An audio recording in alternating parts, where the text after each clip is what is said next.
while one of our major objectives of today is to share information to people living with MS, NMOSD, and MOGAD about the research highlights of ECTRIMS 2025, it's also about encouraging people living with these conditions to become inspired and engaged with the exciting research that's happening all over the world.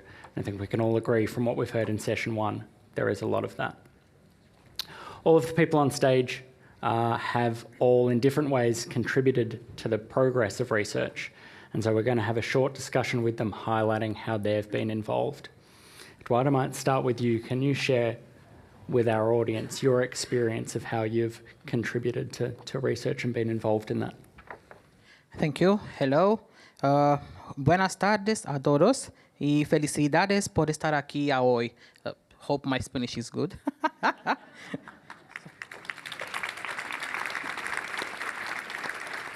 So, hi everyone. I'll switch to English because I'm really better in English. I really hope so. My name is Edar.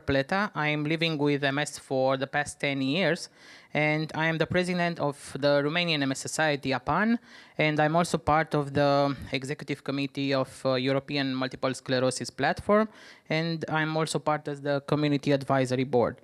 Over the past years, I've had the chance to deepen my understanding of research through dedicated projects made by EMSP through Eurordis, which showed me how complex and vital the research process truly is. This journey changed the way I see the role of the patient in the science, because I deeply believe that research about us should be done because I deeply believe that research about us should never be done without us. So we as patients are experts by experience. We live every day with the realities science is trying to understand. We know how fatigue shapes our days, how cognitive challenges affect our work and our relationships, and how mental health defines our quality of life. We also know that a treatment isn't truly successful if it's not practical, if it doesn't fit into our real life in a way that supports long-term adherence and dignity.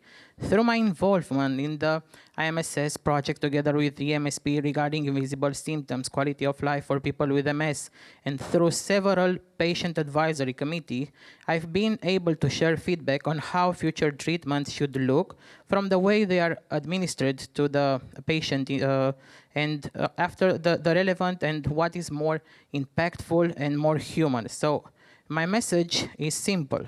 Invite us in from the very beginning, not just as participants, but as partners, not just as data points, but as co-creators.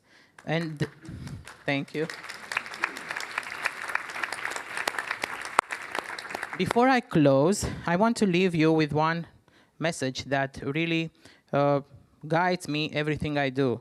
Research about us should never be done without us, because when patients become partners, science turns into solutions, and solutions will transform our lives.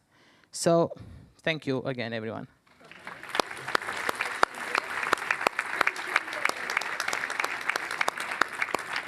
Thank you so much, Edward. Moving on to Amy. Amy, can you share, I know you've had a particular passion around engaging young people in this space. Can you share your journey in terms of being involved in research? Yeah, of course. That's very tough to follow. So yeah, well done. You said it very well. So I'm Amy. I was diagnosed with MS back in 2018 when I was 21 whilst I was living abroad. And I think as soon as I got diagnosed, it became very clear that so much of the research, services and conversations about MS weren't speaking to the kind of realities of being young and newly diagnosed living with MS. And that's what led me to start the charity that I founded called MS Together. And it also is what led me to get involved in research.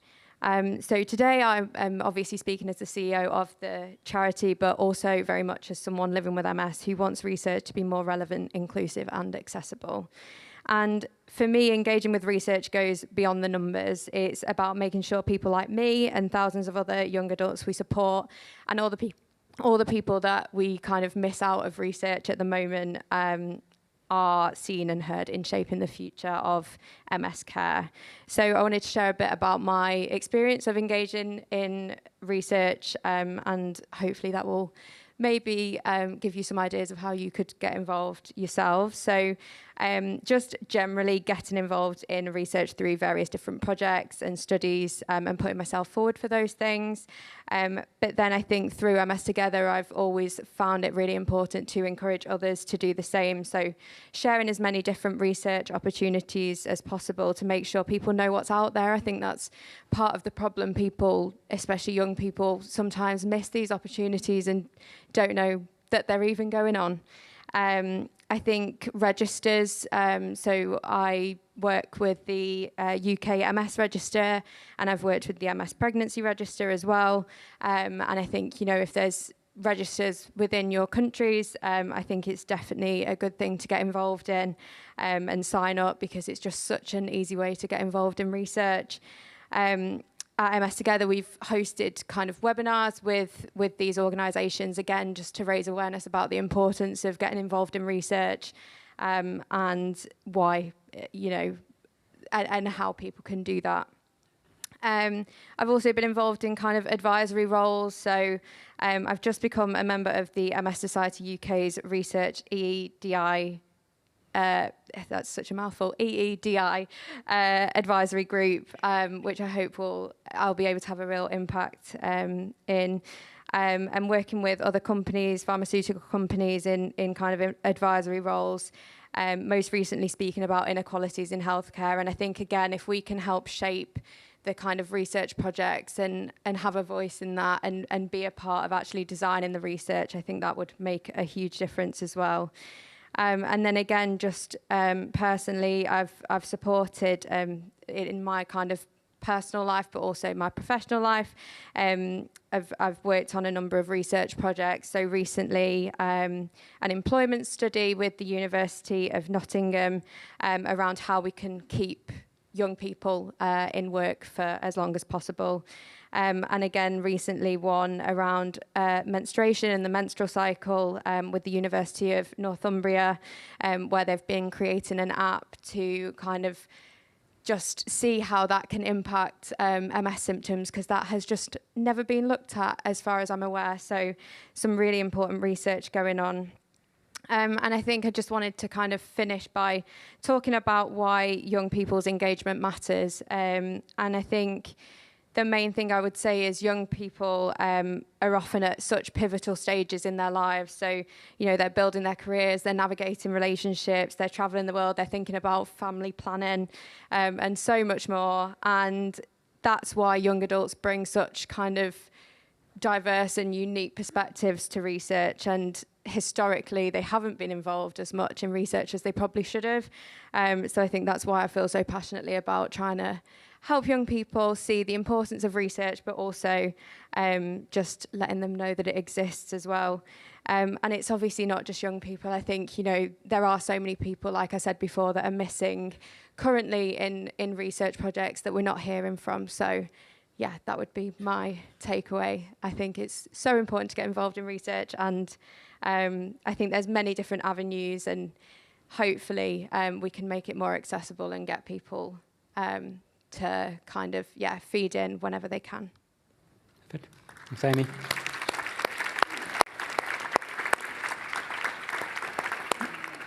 Moving on to you, Graeme, and if anyone wants to know how important Graeme thinks it is to be involved in research, he's flown 27 hours to be with us today from New Zealand. So that's commitment to begin with.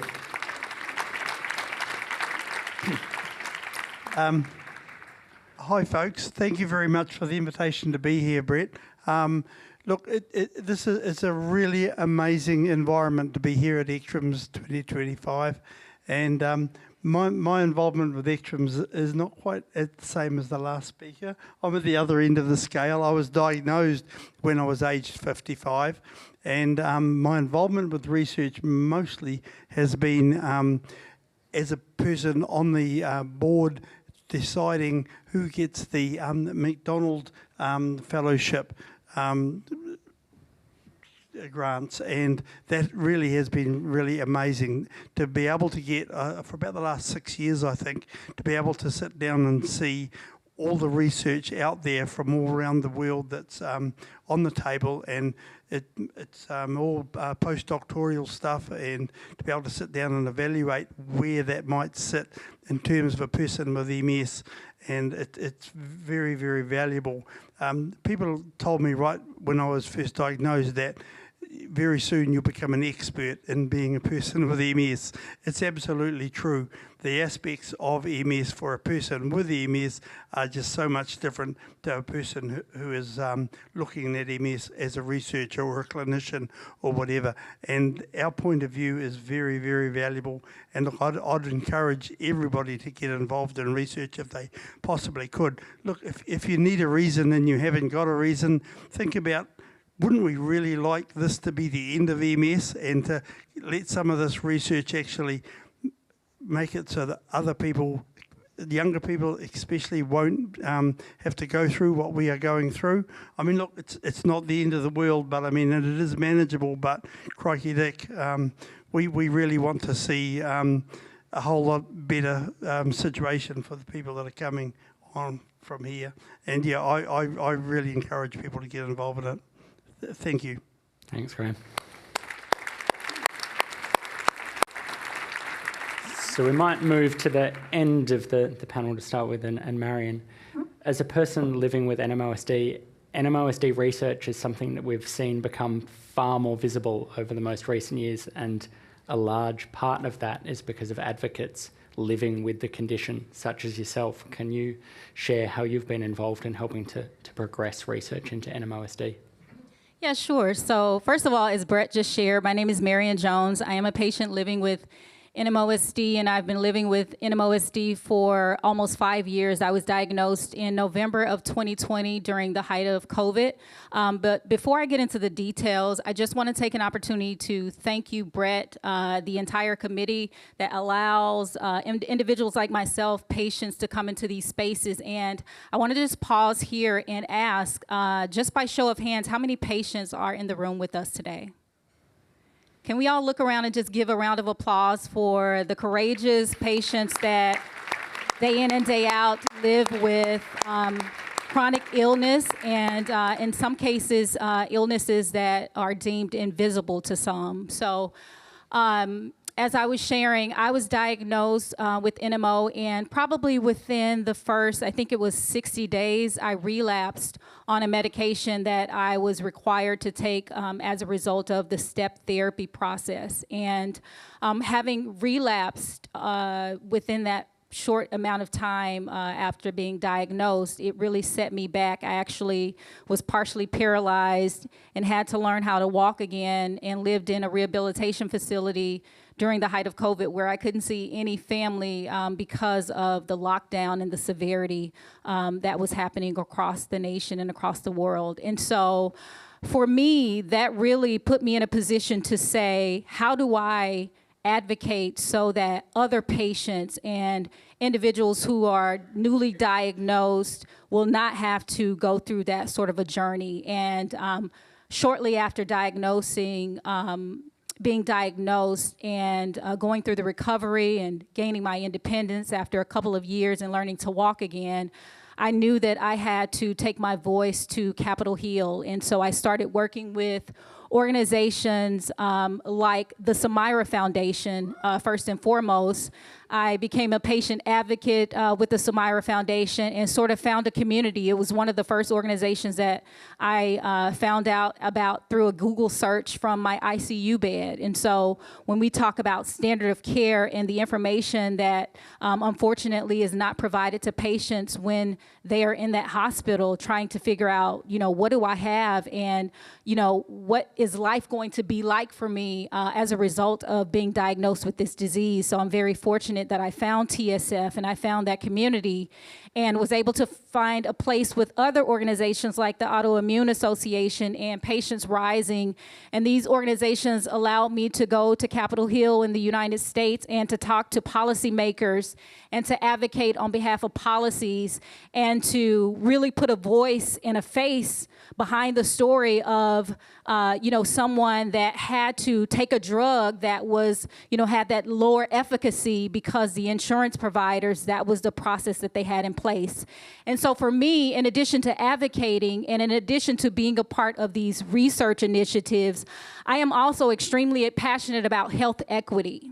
As many of you know, when you think of diseases like multiple sclerosis and NMOSD, people like me, we are disproportionately impacted. And when I say people like me, I mean a woman, an African American, a minority. And so it's really important to be a part of those clinical trials, be a part of those studies. And I go out and I talk to other people who look like me, and I encourage them to do the same. And so we know that in order for the cures and in order for the drugs that we need to help us live and to thrive as someone. And when I say thrive, for me, it's not just about living and surviving. I want to make sure that there are resources and drugs and support and mental health resources in place so that people can thrive living with this disease. I've been just one of the fortunate ones because I'm a little bit on the spectrum in terms of ambition. I'm kind of just way out there, and so I'm an outlier. I actually came here to this space just Sunday. I ran the Berlin Marathon, and when I, thank you.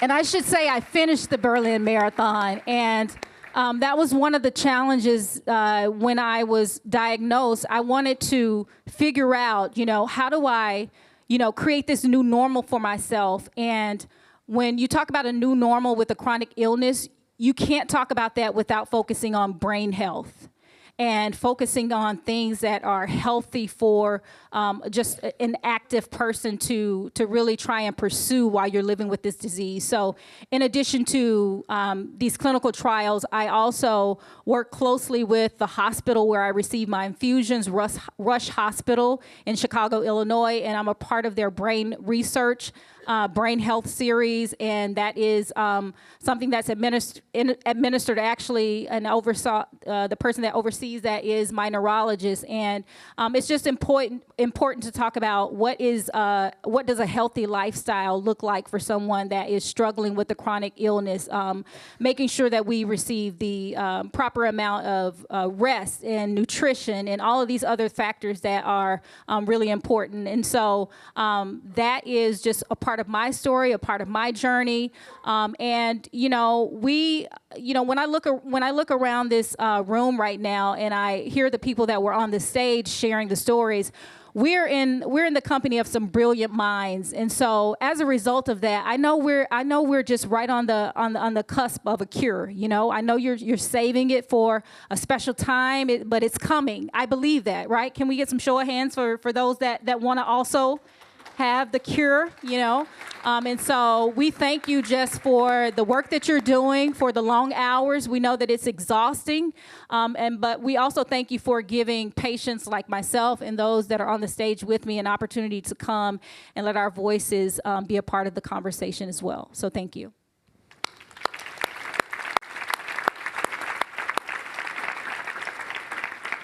Thank you so much for sharing, Marian.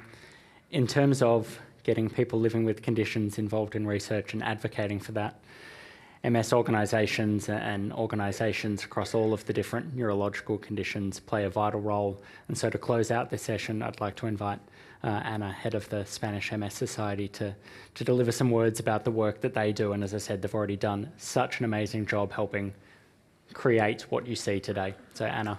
Well, first of all, thank you. It's okay, the sound? No?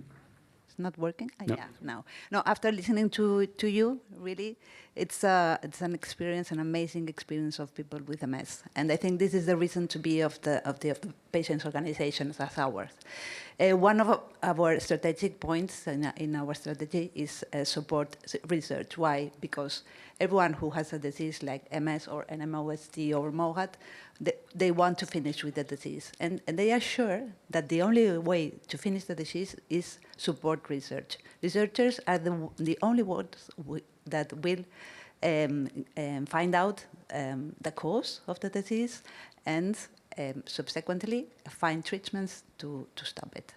So we really 100% support it and make a lot of advocacy to increase the amount of money that is aimed for this cause, publicly and privately. So we encourage research to keep on and find a solution for those diseases. And besides this, I would like I make an introduction for the next session. Well, on behalf of ME, we are an umbrella organization in Spain that gathers 37 organizations in all over Spain. We want to improve the quality of life of people with MS. This meeting is not only about research, it's about people. Our goal is to translate scientific advances into clear and meaningful conversations so that everyone can take part in this journey of discovery. By speaking a language that is accessible to all, we open the doors to knowledge and make sure that innovation belongs to the entire community. Barcelona has a proud tradition of being a hub of science, culture, and inclusion. We hope that the legacy of this event will extend beyond these walls, leaving a lasting mark on the city, and more importantly, on the lives of those who live affected by multiple sclerosis. ECTRIMS is eager to leave a legacy in the cities they visit. And with the legacy of the ECTRIMS Congress in Barcelona, a pioneering project will be launched to raise awareness and support Catalan companies in the recruitment and management of talent among people with MS. In Spain, more than 55,000 persons live with multiple sclerosis. Although great progress has been made in treatments that allow them to enjoy a better quality of life and remain active in the workforce for longer, stigma and the lack of awareness about their professional capabilities still persist. As a result, only 56% of people with MS are employed, a rate lower than both the global average and the general population. Thanks to the collaboration between the Multiple Sclerosis Foundation of Catalunya, FEM, Barcelona Activa, and the Barcelona Convention Bureau, an online training program will be launched aimed at the business community. This program will inform and dispel myths about MS, will provide tools to improve diversity management, and will promote inclusive and competitive work environments. This will for sure be an extraordinary legacy, and we wanted to share it with you all. Before we continue with the event, I would like to thank all the patients and the families present here today. Your courage, your voices, and your experiences are at the heart of everything we do. You inspire the scientific community to go further, as we have said, to innovate with purpose, and to always keep people at the center of research. Now, I invite you all to take part in our networking session, a chance to meet one another personally, exchange ideas, and connect people who may become partners, collaborators, or simply new friends. Thank you once again for being here, and welcome to this inspiring journey of science, community, and hope.